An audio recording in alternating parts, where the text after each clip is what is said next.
அப்புறமேல அங்கே போகிறோம், மூட போகிற தருணம்.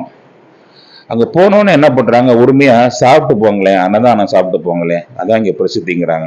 இதெல்லாம் ஒரு கதை. இதை பற்றி நான் மிகப்பெரிய ஒரு முழு காணொலியை நான் போடுறேனே, சந்தோஷமாக இருக்கும் உங்களுக்கு எல்லாருக்கும், கேட்க அருமையாக இருக்கும். நான் அப்போது அங்கே வந்தது யார், எனக்கு செஞ்சு கொடுத்தது யார், எனக்கு தெய்வாம்சத்தை காட்ட போகிற என் குருநாரை காட்டினது யார். அதுக்கப்புறம் தான் கொங்கணர் ஐயா வந்தாங்க, பாலாவை காமிச்சாங்க.